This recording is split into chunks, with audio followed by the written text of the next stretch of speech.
Hi, this is Josie Molina presenting on College Students and the Curriculum, The Fantastic Voyage of Higher Education, 1636 to the Present, by John R. Thillen and Amy S. Hershey.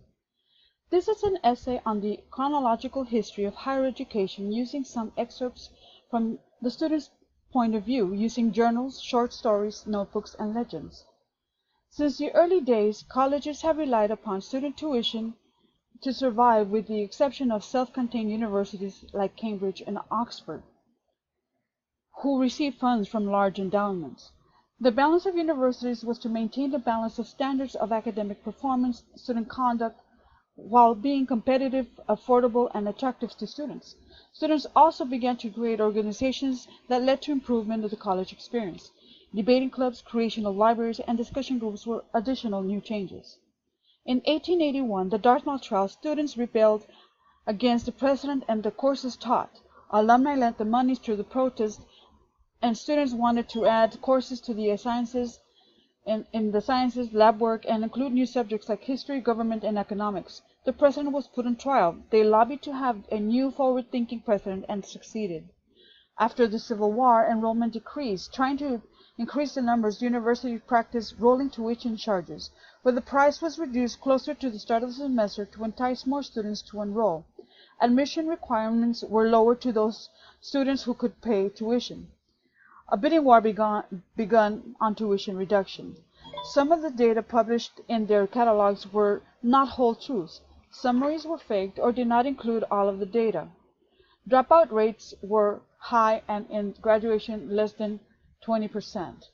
The Morrill Act of 1862 led to increased federal funding. It helped fund the arts, agriculture, mining, and other fields. Liberal arts colleges were more popular. Civil engineering surpassed the agricultural degree. It was thought that a degree from a highly prestigious university has more influence to potential employers than a standard university.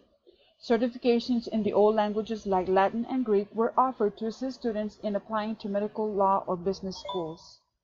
The creation of the election system, by which students were required to declare a concentration, allowed students to schedule their leisure and extracurricular activities. This allowed students to take different levels of intensity courses. Large lectures were and are mostly for introductory undergraduate courses. There was lack of communication with the classes and between the professors and students, however. Some students were attracted to large classes because they liked the information only and not getting involved in discussions. Others liked to sleep during lectures. The exceptions were those large lectures in which were led by popular professors that were entertaining as well as engaged with all of the students.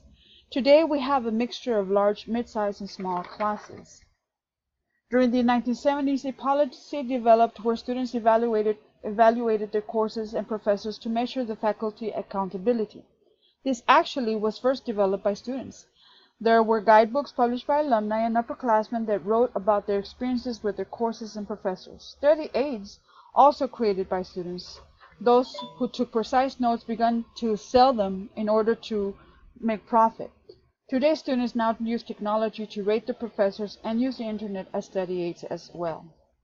The hidden curriculum analysis psychologist Benson Snyder observed while counseling some students was that professors have the ability to influence their students' viewpoints and the current political and business agendas. He noted that professors were demanding and expected students to combine high intelligence and academic dedication. This led to students to take actions and led to the exploration of diversity in the academic life. More diverse degrees and curriculum was introduced. In conclusion, university students have influenced the changes in the curriculum along the centuries. We now have assorted degrees and programs.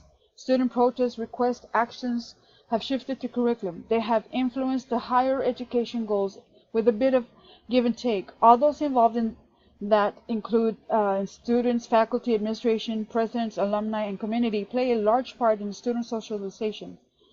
New generation advisors need to be informed of the history of higher education. Thank you.